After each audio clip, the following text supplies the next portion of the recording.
우리 함께 꿈을 키우고 우리 함께 꿈을 심고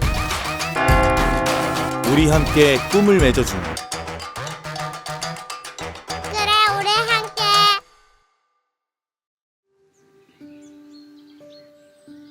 오늘 우리에게 주시는 하나님의 말씀은 사도행전 8장 18절에서 20절 말씀입니다.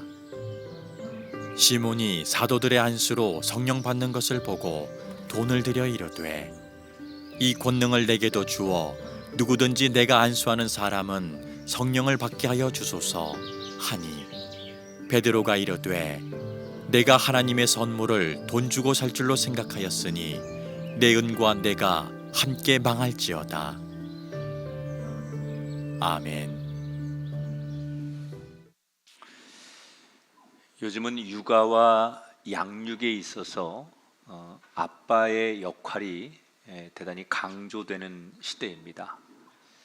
그래서 이 청장년 세대 아빠들을 가끔 만나게 되면 저희 때하고는 완전히 아이들을 대하는 태도가 다릅니다. 저희 아들도 아이를 낳아서 키우는 거 이렇게 보니까 제가 자기를 키울 때하고 자기가 또 아이를 낳아서 키울 때하고 전혀 가치관이 다르더라고요.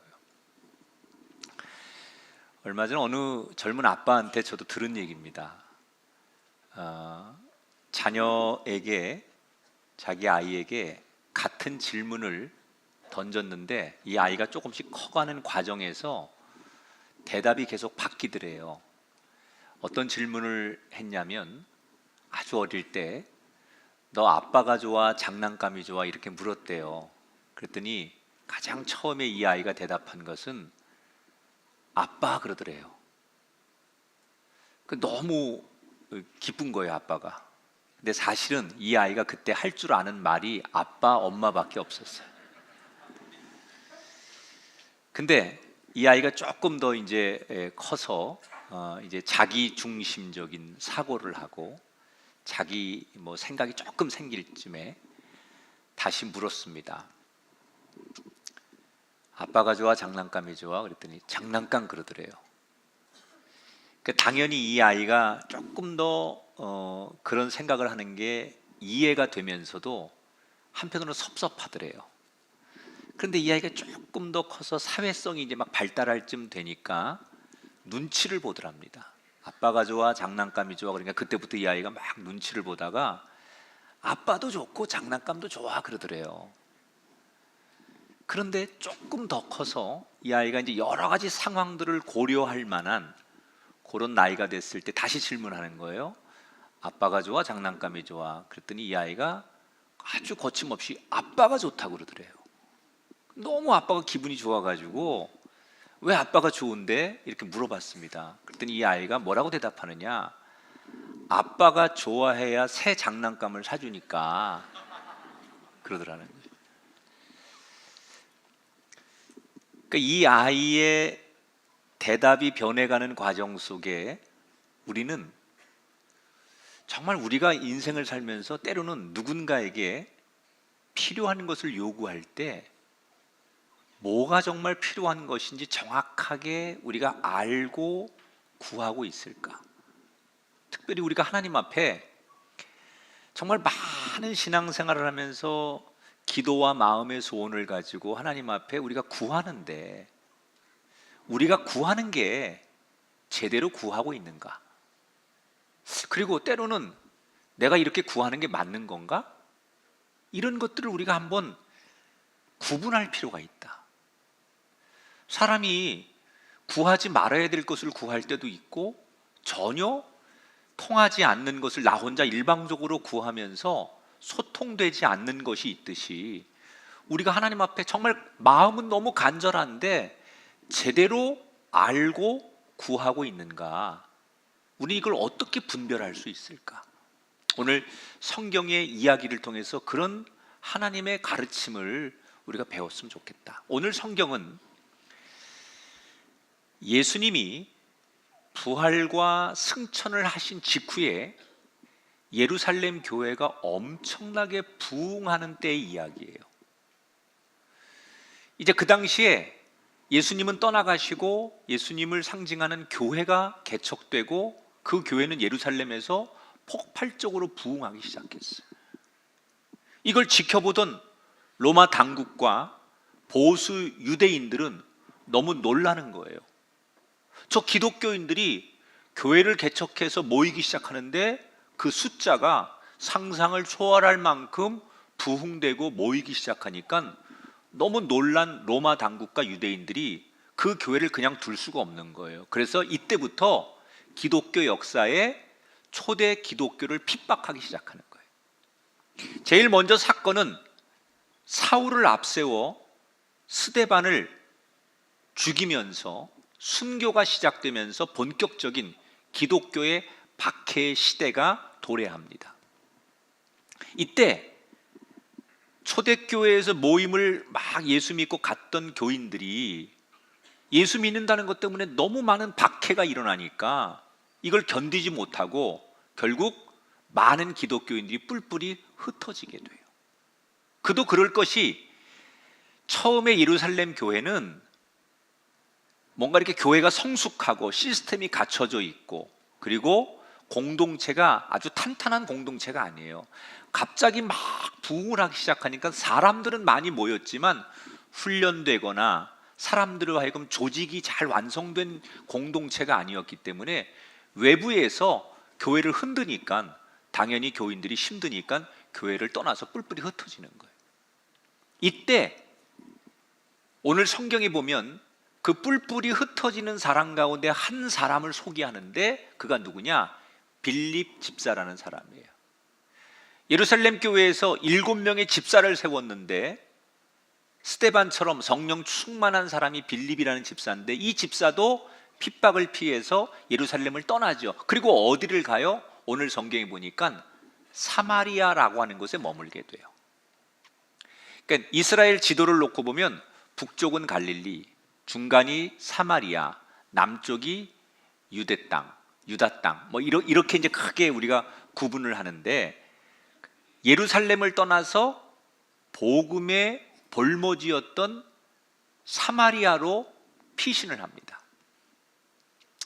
근데 이 사마리아라는 곳은 당시에 같은 유대인 땅이면서도 유대인들이 별로 왕래하지 않고 인정하지 않는 곳이었어요. 왜냐하면 역사를 좀 거슬러 올라가면 이스라엘에 어떤 역사가 있었냐면 아수르가 유대 땅을 지배하고 있을 때 아수르의 왕이 이 유대 땅을 완전히 정책적으로 망하게 하려고 그 사마리아라는 땅에다가 외국 이방인들을 이주시킵니다. 그 당연히 혼혈주의가 생기죠. 그리고 거기에다가 이방 종교를 갖다 집어넣으니까 순수한 유대교 전통을 가진 사람들이 볼 때는 저 사마리아 사람들은 이방 사람들하고 피가 섞이고 이방 종교를 받아들이니까 받아들일 수가 없는 거예요. 그때부터 같은 땅 안에서도 사마리아 사람들을 유대인들이 취급하지 않는 거예요. 그래서 그곳은 예루살렘처럼 예수님의 복음이 들어갈 기회가 많지 않았어요. 그런데 지금 빌립이 우연치 않게 핍박을 피해서 도망간 곳이 사마리아인데 그곳에서 복음을 전했더니 놀랍게도 사람들이 기다렸다는 듯이 얼마나 많은 사람들이 복음을 잘 받아들이고 예수를 믿겠다고 그리고 세례를 받는지 말 그대로 사마리아 땅이 발칵 뒤집어졌어요. 그런데 이때 빌립의 전도를 받고 많은 사마리아 사람들이 예수를 믿는다고 막 자원하기 시작할 때 또 한 사람을 성경에서 소개하는데 누구냐? 이때 예수를 막 믿기 시작한 사람 중에 당시에 마술사 시몬이라는 사람이 예수를 믿겠다고 나섭니다. 이 시몬은 어떤 사람이냐? 당시 사마리아 땅에서 굉장히 유명한 사람이에요. 여러분 요즘도 마술사들이요 굉장한 팬덤을 가지고 있습니다. 콘서트도 하고요, 뭐 방송도 많이 하고 웬만한 연예인들 능가할 정도로 인기, 부 이런 걸 다 가지고 있죠. 요즘 마술사들이. 그리고 굉장히 마술을 잘합니다. 연구도 많이 하고. 근데 그 당시에 이 시몬이라고 하는 사람이 그 지역에서 말 그대로 굉장한 인기를 얻었던, 거침이 없었던 얼마나 마술을 잘하냐면 사람들이 이 마술이라는 게 눈속임이라는 걸 알면서도 속는 거예요. 너무 잘하니까. 그래서 이 시몬은 당시에 굉장히 유명한 사람이에요. 얼마나 그가 마술을 잘했든지 저 사람이 하는 게 마술인지 알면서도 워낙 잘하니까 저 사람에게 하나님의 무슨 능력이 있는 거 아니냐? 이렇게 사람들이 오해할 만큼 시몬을 추종하는 사람들이 생길 정도였어요. 그런데 이 시몬이 예수를 믿겠다는 거예요. 자, 빌립이라는 사람이 딱 와가지고 복음을 전하면서 사람들에게 기도를 해주는데 병자가 낫고 안진뱅이가 일어나고 막 이런 걸 이 마술사 시몬이 보니까 무슨 생각이 드냐? 와, 내가 하는 마술은 마술도 아니네. 나보다 완전히 프로페셔널하고 전문적인 마술사가 여기 있네. 도대체 저 빌립이라는 사람은 무슨 능력으로 병든 사람을 고치고 저렇게 위대한 일을 하지? 나보다 훨씬 센 마술사가 왔네. 그러면서 거기에 호감을 갖기 시작한 거예요, 시몬이. 그래서 이때부터 빌립을 쫓아다니는 거예요. 예수를 믿겠다고 했지만 그의 목적은 자기보다 훨씬 능력이 있는 빌립에게서 뭔가를 배우고 싶었던 거예요. 그래서 이때부터 빌립이 하는 말, 빌립이 하는 행동들을 다 관찰하면서 이 마술사 시몬은 빌립을 쫓아다니게 돼요. 자, 이렇게 사마리아 땅이 빌립 한 사람으로 인해서 예수 믿는 사람들이 많아지니까 예루살렘 교회에 있던 사도들에게 무슨 소식이 전해지느냐? 야, 저 사마리아에 빌립이 가서 전도를 했는데 거기 교인들이 굉장히 많이 모인대. 그런데 빌립 혼자 그 많은 사람들을 목회할 수 없으니까 누가 좀 예루살렘 교회에서 가서 도와줬으면 좋겠어. 그래서 사도들 둘이서 파송이 돼요. 그게 베드로와 요한이에요. 여러분, 제가 올해로 목회 30년을 하는데 아마 우리 교회에 초창기부터 교회를 등록하고 떠나간 교인들 다 합치면 웬만한 소도시 인구만큼은 될 거예요. 지금도 우리 교회가 엄청나게 많은 숫자가 모이는 교회예요. 근데 그걸 다 이렇게 아마 묶어놨으면 절대 떠나지 않고 그래서 웬만한 소도시의 인구만큼 우리 교인이 그랬을 거다. 그 무슨 얘기냐면 교인들은 자기 상황에 따라서 교회를 바꿀 수도 있죠. 이사를 가기도 하고 직장 따라 가기도 하고 뭐 여러 가지 환경의 변화 때문에 교인들은 교회를 떠나가요. 그런데 목사는 못 갑니다. 목사는 떠나고 싶어도 그 교회 교인이 떠난다고 목사가 떠날 수는 없으니까 목사는 늘 그 교회를 지키는 거예요. 예루살렘 교회가 핍박이 시작됐는데 교인들은 핍박 때문에 예루살렘을 떠났지만 사도들이라는 건 목회자잖아요. 이 사람들은 교회를 못 떠나는 거예요. 그래서 교회를 지키고 있는 거예요. 그래서 사마리아 땅의 소식을 듣고 베드로와 요한이 빌립을 도와주려고 파송을 받는 거예요.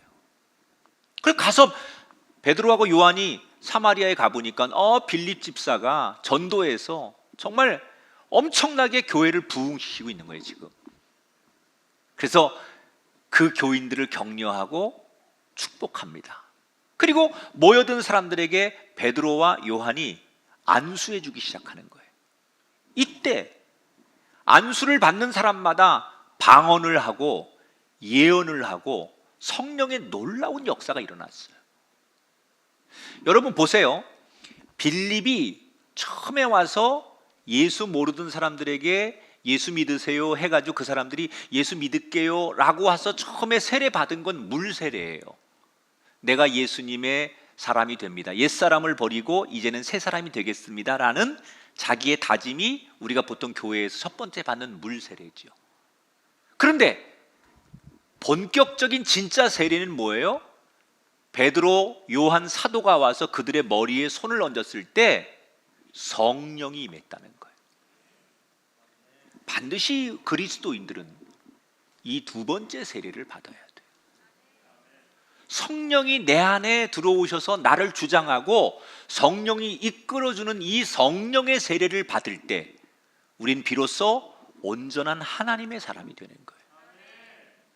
여러분에게 내가 교회 다닐 게 등록하고 교인으로서 예배를 드리는 것 정도에 머무는 분이 되지 마시고 반드시 여러분 인생에 성령에 잡히는 성령 세례를 받는 사람이 되시길 주 이름으로 축원합니다. 이 성령 받는 교인들을 지켜보면서 마술사 시몬이 무슨 생각을 하느냐? 빌립도 대단한데 빌립보다 더 센 놈이 왔다. 아니, 빌립보다 훨씬 더 고차원적인 능력을 가진 마술을 하는 사람, 저 사람들은 누구야? 너무 놀라는 거죠, 이때. 그래서 이 마술사 시몬이 결심을 합니다. 집에 가서 현금을 다 모아가지고 이 돈가방을 가지고 은밀하게 베드로를 찾아가요. 그리고 돈가방을 탁 내밀면서 선생님, 이 돈을 다 드릴 테니 선생님이 가지고 있는 그 성령인지 뭔지 그걸 나한테 파십시오. 그 당신이 나타내는 성령의 능력이라는 거, 그거 혹시 무슨 레시피나 공식이 있습니까? 그거 나한테 파시면 내가 이 돈 다 드리고 혹시 돈이 모자라면 내가 더 드릴 테니 제발 그 노하우를 나한테 파십시오 라고 거래를 요구해요. 이때 베드로와 요한이 이 시몬이라는 사람의 본성이 어떤지를 아는 거예요. 이 사람이 예수 믿는다고 빌립에게 나가서 물세례까지 받았지만 그 사람의 마음 속에 진짜 예수를 믿고 싶지 않은 다른 욕심이 있다는 것을 알게 된 뒤에 베드로와 요한이 그를 책망하죠. 그리고 저주하죠. 여러분, 성령은 하나님이 우리에게 주시는 선물이에요. 선물은 값으로 따질 수 없는 게 선물 아닙니까? 그런데 하나님이 우리에게 주시는 선물을 물질 만능주의에 완전히 익숙한 이 시몬은 돈으로 거래를 하려고 해요. 여러분, 하나님의 은혜를 돈으로 살 수 있습니까? 감히 하나님의 나라를 우리가 가지고 있는 인간적인 능력을 가지고 사고 팔 수 있습니까? 이건 하나님을 모독하는 거예요. 그러니까 베드로가 이 마술사 시몬을 저주하는 거죠. 네가 회개하지 않으면, 그런 마음 가지고 네가 예수를 믿는다면 너는 저주받을 것이다. 그랬더니 이 시몬이 뒤늦게 저주받는다는 말이 너무 무서워서 쩔쩔매다가 그 베드로와 요한 사도의 바짓가랑이를 붙들고 막 울면서 제가 잘못했으니까 살려주세요. 제발 저를 저주하지 말아주세요. 이러면서 막 울면서 고통스러워하는 이야기가 오늘 성경의 첫 번째 스토리예요. 자, 여러분,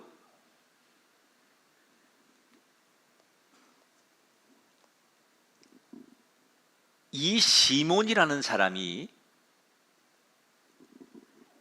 오늘 성경에서 책망을 받고 저주를 받는 이 이야기를 저는 몇 번 설교를 준비하면서 묵상하고 이 성경을 또 읽고 또 읽다가 사실은 제 얼굴이 너무나 화끈거렸어요.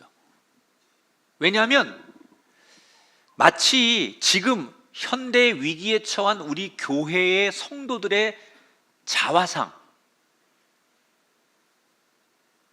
마치 우리들의 모습이 사도들의 다리를 부여잡고 울부짖는 시몬의 얼굴과 너무 오버랩이 됐기 때문에, 역사적으로 중세시대 교회를 타락하게 만들었던 것 중에 하나가 성직 매매라는 겁니다. 돈을 가지고 성직을 사고 파는 거죠. 이것을 상징하는 단어가 사이몬이라는 단어인데, 이게 오늘 본문에 성경의 시몬이라는 데서 유래된 단어예요. 자, 여러분, 지금 많은 한국교회 성도들이 금권주의, 돈으로 세상에서 모든 걸 다 해결할 수 있으니 교회 안에서도 돈으로 하나님의 마음을 살 수 있고 믿음을 살 수 있고 돈으로 직분을 살 수 있다고 생각하는 사람들이 너무 많은 것 같아요. 그래서 사람들은 돈을 가지고 해결할 수 있으니까 하나님 앞에 돈으로 거래하는 거예요.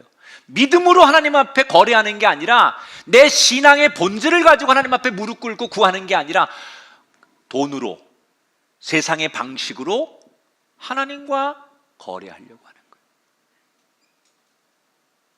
물론 처음부터 그런 건 아니었겠죠.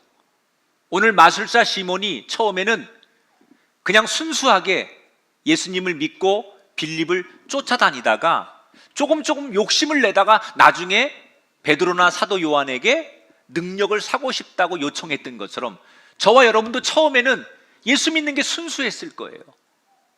그런데 점점 시간이 지나면서 우리가 변질되는 거죠.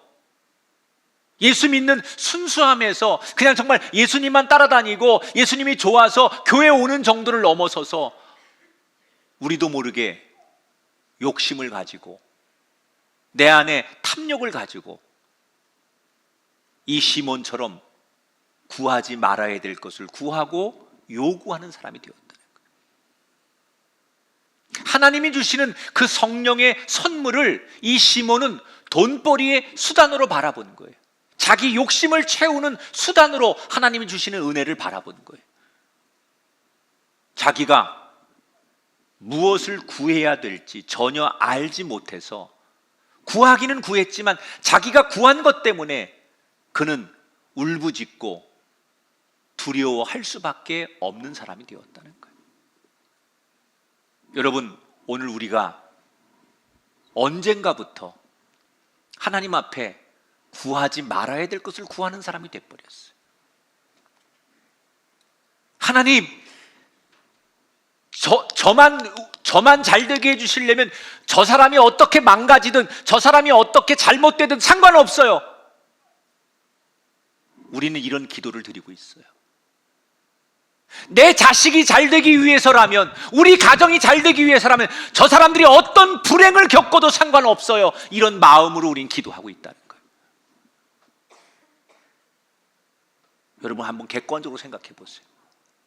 그렇게 여러분이 울부짖고 그렇게 하나님의 이름을 부르고 구했다 한들 하나님이 그 구함을 들으시겠냐는 거예요. 순수함이 없는, 구하지 말아야 될 것을 구하는 한국교회 성도들, 정말 하나님 앞에 좋아서 구하는 게 아니라 내 내면에 세상의 욕심과 얽혀 있어서 무언가를 구한다면 오늘 성경에 구하고도 두렵고 울부짖고 있는 시몬과 우리는 다를 바가 없어요.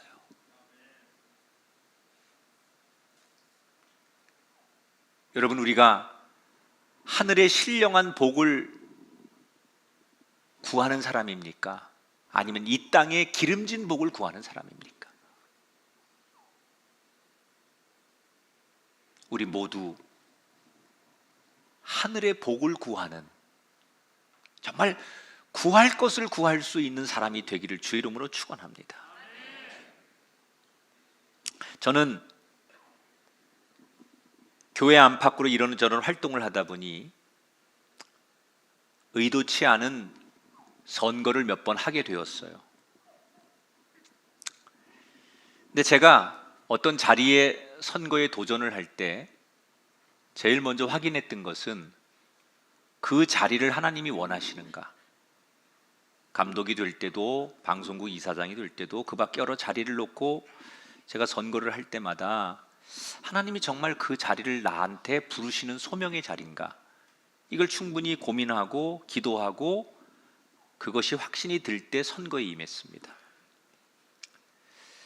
근데 다행히도 저는 대부분 선거에 제가 당선이 되었고 그래서 중요한 직책을 지금까지 잘 감당하고 있는데 다 하나님의 은혜고 또 우리 성도님들이 기도해 주신 기도 덕분이라고 저는 생각해요. 근데 제가 몇 번의 선거를 하면서 제 자신 안에 제가 저만이 지킨 한 가지 철저한 철칙이 있었어요. 아마 대부분의 다른 사람들도 저와 같은 마음을 많이 가지셨겠지만 저는 한 가지를 분명하게 이 선거를 하는 동안 내가 갖겠다. 그게 뭐냐? 금권 선거는 하지 않겠다. 어떤 상황이 돼도 돈으로 표를 구하는 일은 하지 않겠다. 이건 제가 사실 상대와 싸움보다는 이 제 자신 안에서 이 원칙과 싸우는 게 더 힘들었어요. 근데 제가 이게 사실은 무슨 뭐 법을 지키고 뭐 이런 룰이기 때문에 그런 건 당연한 거지만 제 마음속에 처음부터 이런 생각이 있었어요.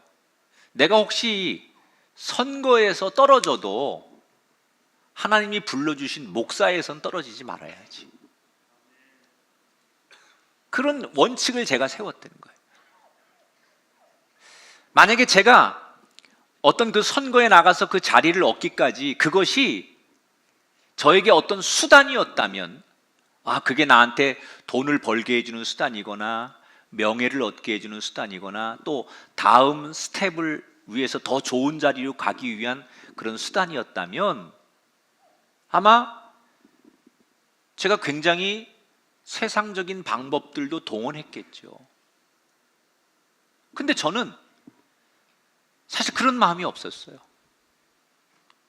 내가 혹시 선거에서 안 되더라도 이 원칙을 절대 깨지 않아야 되겠다. 근데 이게 굉장히 힘들었거든요. 왜냐하면 저 혼자 선거를 하는 게 아니고 저를 도와주는 많은 선거의 캠프들이 존재하는 거예요. 목사님들이나 뭐 많은 평신도들이 저를 위해 자원봉사해주고 각 지역에서 많이 뛰시니까 그분들이 시시각각으로 저를 위해 뛰면서 보고를 하는 거예요.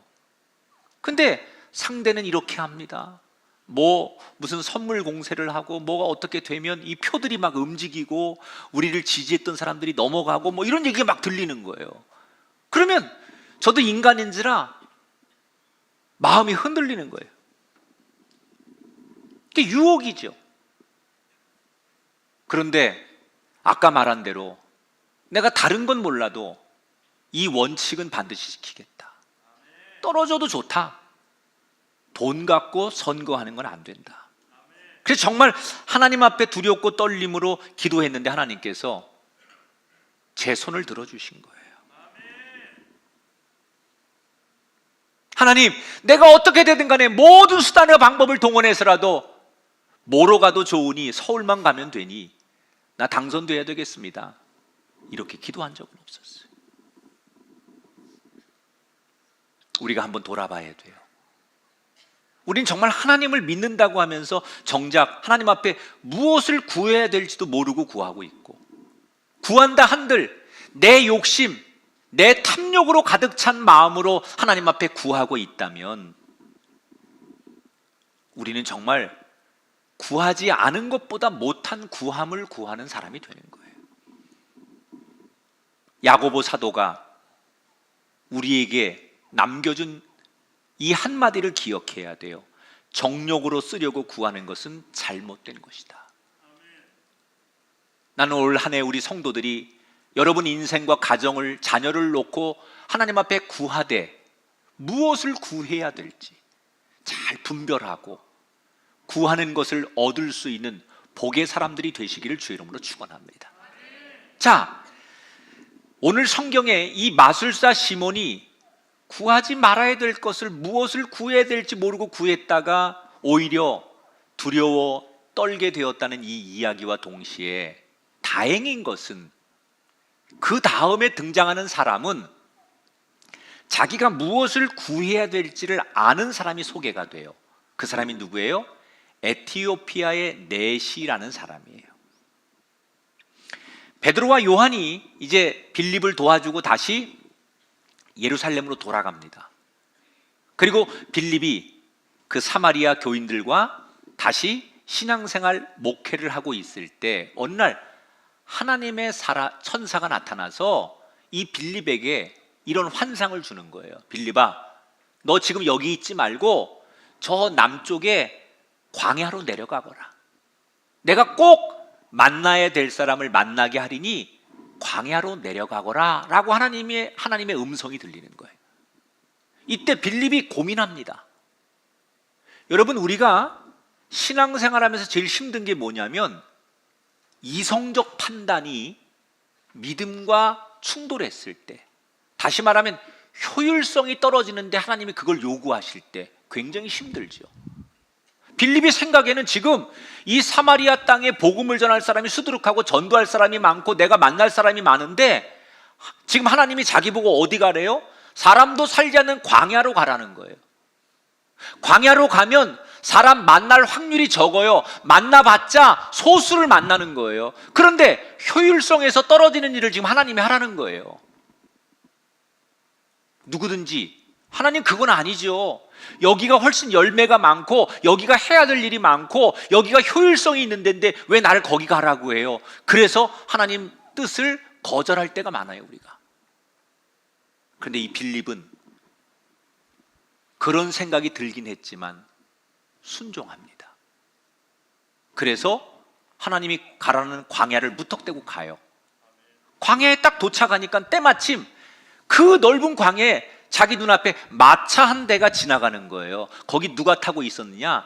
조금 전에 소개한 저 아프리카 에티오피아에, 당시에 에티오피아가 여왕이 나라를 다스리고 있었는데 그 여왕의 모든 재정을 관리해주는 내시가 있는데 이 사람이 굉장히 고위 관리죠. 이 사람이 지금 마차를 타고 예루살렘에 가서 예배를 드리고 다시 돌아가는 중이었어요. 그런데 그 사람을 딱 만나게 하는 거예요. 자, 저는요 이 성경을 읽다가 하나님이 빌립이 지금 만날 사람이 한둘입니까?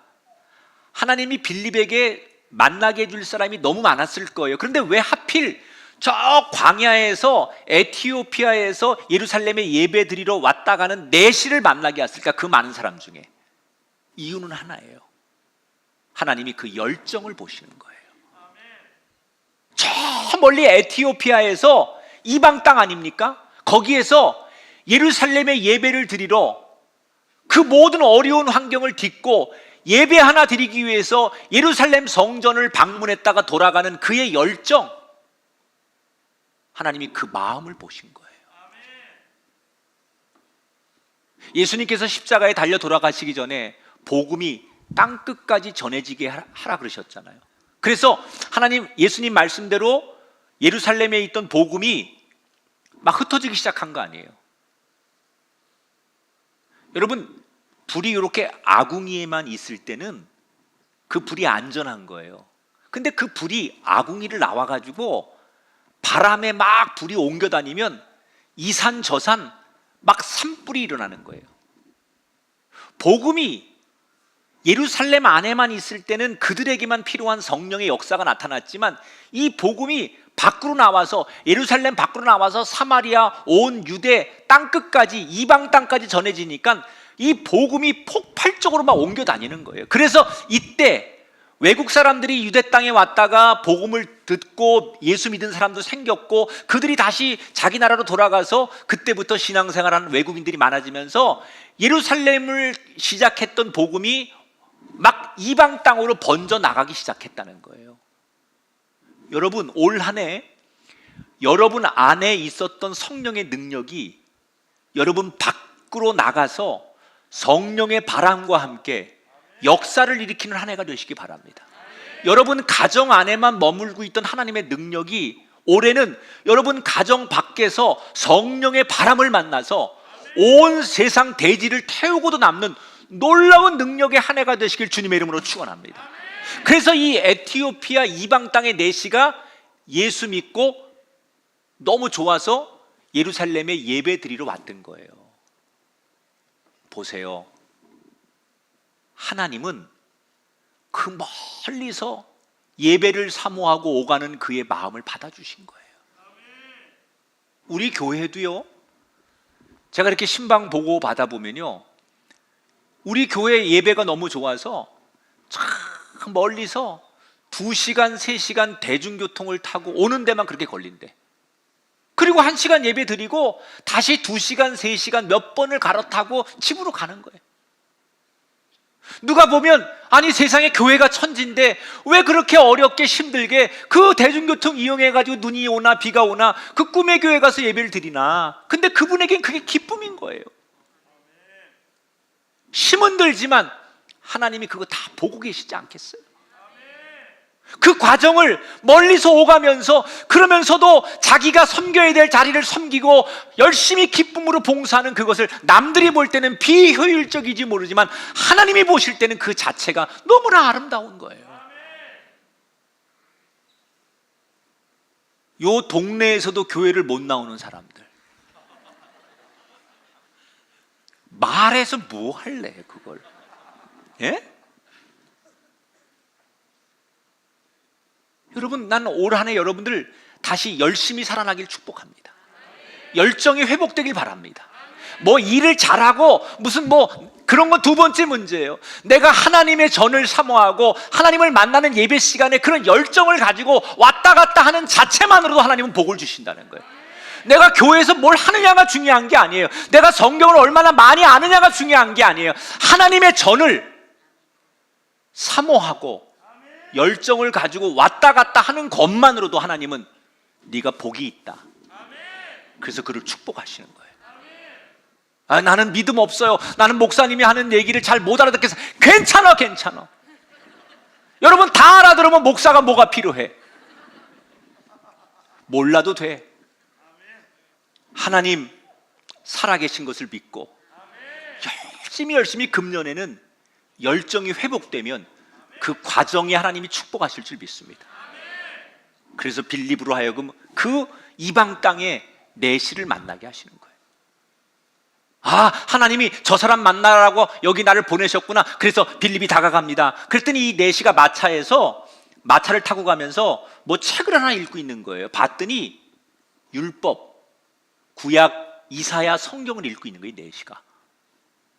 그래서 빌립이 너무 기특하니까 말을 겁니다. 선생님 안녕하세요.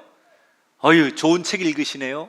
근데 지금 읽으시는 책 내용이 무슨 뜻인지 아세요? 그랬더니 이 내시가 빌립을 딱 보더니 하는 얘기가, 누가 가르쳐주는 사람이 없어서 내가 몇 번을 읽어도 이게 무슨 얘기인지 모르겠습니다.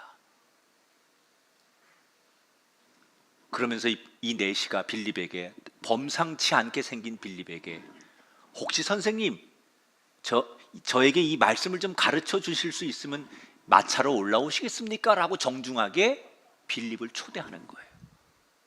그래서 빌립이 자연스럽게 그 내시가 탄 마차에 올라타서 그 내시가 읽고 있는 구약의 율법을 설명해 주는 거예요, 복음으로. 구약에서 예언한 메시아가 예수님이시고 그 예수님이 이 땅에 오셔서 우리를 위해 십자가 지셨고 그 예수를 믿으면 누구든지 구원을 받는다는 복음을 가르쳐 주기 시작하는 거예요. 그런데 이 내시가 사모함이 있었으니까 빌립이 가르쳐 주는 복음을 기쁨으로 받아들이는 거예요. 얼마나 그 말씀을 잘 받아들이는지 말씀에 깨달아지니까 너무너무 기뻐하고 그 말씀 앞에 너무너무 행복해하는 거예요. 여러분 올 한 해 여러분의 마음밭이 그런 마음밭이 되시기 바랍니다. 어떤 말씀이 여러분에게 임해져도 여러분 마음에 그 말씀이 다 들어와서 여러분의 것이 되는 한 해가 되기를 주의 이름으로 축원합니다. 이 내시가 너무너무 말씀이 깨달아지고 은혜가 되니까 그 광야에서 빌립에게 나 세례받고 싶습니다. 때마침 조그만 오아시스가 있길래 그 오아시스에 내려서 그 물로 빌립이 이 에티오피아 내시에게 세례를 베풀어 줘요. 그리고 그는 너무 감격한 채 자기의 나라로 돌아간다는 거예요. 자, 말씀 이제 정리할게요. 첫 번째 등장한 마술사 시몬과 두 번째 등장한 에티오피아 내시는 공통점이 있어요. 첫 번째, 둘 다 예수님을 잘 몰랐다는 거예요. 그런데 둘 다 빌립을 통해서 복음을 듣고 예수님을 믿고 세례까지 받았어요. 그런데 여기까지는 공통점인데 그 다음 단계에서 운명이 달라져요. 시몬과 이 에티오피아 내시는 정반대의 길을 가요. 에티오피아 내시는 기쁨을 가지고 고국으로 돌아갔는데 시몬은 두려움에 울부짖고 있었어요. 왜 똑같이 예수님을 모르다가 복음을 듣고 예수 믿고 세례까지 받은 사람이 정반대의 결과가 나오게 된 걸까? 여기에 대한 정답은 두 사람이 예수님을 믿고 나서 빌립을 어떻게 대했는가를 보면 알아요. 시몬은 예수 믿고 나서 빌립을 어떻게 대해요? 나에게 이익이 될까? 저 사람을 통해서 내가 더 얻어낼 수 있는 게 뭘까? 이런 생각으로 빌립을 쫓아다닌 거예요. 반면에 에티오피아 내시는 빌립을 만난 지 얼마 안 돼서 바로 헤어집니다. 성령에 이끌려 다니는 빌립을 쫓아다니면서 가지 마세요, 나 데리고 가세요, 그렇게 막아서지 않고 그냥 보내줍니다. 이 말을 바꿔 말하면 내시는 빌립에게 자기가 구한 것을 다 얻었다는 얘기예요. 시몬은 자기가 구한 것을 아직도 얻지 못했기 때문에 아쉬움이 남아서 빌립을 놓아주지 못하지만 내시는 자기가 구한 것을 다 얻었기 때문에 더 이상 빌립을 잡을 이유가 없었다는 거예요. 여러분, 도대체 내시는 빌립에게 무엇을 구했고 무엇을 어떻게 얻은 겁니까? 보세요. 이 내시가 빌립을 만나자마자 두 가지를 요구해요. 첫째, 내가 말씀이 이게 무슨 뜻인지 모르니 말씀을 가르쳐 주세요. 말씀을 알려달라고 요구해요. 두 번째, 말씀의 은혜가 임하니까 세례를 베풀어 달라고 요구해요. 결국 이 내시는 빌립을 통해서 말씀을 통해서 예수 그리스도가 누군지를 믿게 되었고 세례를 통해서 예수 그리스도를 받아들인 거예요. 이미 자기가 요구하는 것을 빌립을 통해서 다 얻었어요. 이 말은 내시가 자기가 이 빌립에게 무엇을 구해야 될지를 알았기 때문에, 정확하게 구했기 때문에 정확한 것을 얻어서 기쁨의 인생을 살 수 있었다는 거예요. 여러분, 올 한 해, 아니 우리의 남은 인생 동안 우리가 하나님 앞에 구해야 될 것은 이 내시가 구했던 것처럼 예수 그리스도면 족합니다. 다시 얘기합니다. 우리는 마술사 시몬처럼 우리 욕심에 기반한 내 생각, 우리 욕심, 탐욕을 구하는 사람이 아니라 우리에게 예수 그리스도 한 분이면 족한 거예요. 나는 예수님이면 족합니다. 그 예수를 구하고 예수를 소유하고 예수님의 은혜가 임하는 사람에게는 세상 것이 부럽지 않아요. 예수 안에 모든 것이 다 있어요. 그것이 이 에티오피아 내시가 제대로 구하고 제대로 얻고 기쁨으로 돌아갈 수 있었던 이유예요. 사랑하는 성도 여러분, 난 정말 여러분들이 잘 되기를 바라요. 여러분 정말 시간이 갈수록 여러분의 가정이 행복하길 바라요. 그러면 뭘 하셔야 되느냐? 우리가 하나님 앞에 무엇을 구해야 되느냐? 이걸 분별할 수 있어야 돼요. 맨날 하나님 앞에 울며 불며 교회 나와가지고 구하긴 구하는데 구하지 말아야 될 것을 구하거나 잘못된 것을 구하기 때문에 그가 아무리 오랫동안 하나님 앞에 하나님의 이름을 부르고 구한다 한들 이걸 분별하지 못하면, 모르고 구하면 근심이 가득한 인생이 되지만 무언가를 알고 구하면 기쁨이 넘쳐나는 거예요. 여러분 올 한 해 제대로 구하세요. 제대로 구하면 제대로 얻게 될 줄 믿습니다. 상담에서 이런 얘기를 합니다. 상담을 온 사람에게 질문을 제대로 하면, 질문이 정확하면 대답도 정확한 답이 나온다. 그런데 질문이 정확하지 않으면 대답도 정확하지 않게 오는 거예요. 우리가 하나님 앞에 바르게 구하면, 뭘 구해야 될지 알면 우리는 날마다 기쁨으로 돌아가는 인생이 될 거예요. 그런 은혜가 우리 성도들에게 임하길 바라요. 그리고 이걸 가지고 고민하시고 이걸 가지고 싸우셔서 우리의 남은 인생이 기쁨으로 돌아갈 수 있는 그런 정말 행복한 한 해와 남은 인생들이 되시기를 주님의 이름으로 축원합니다.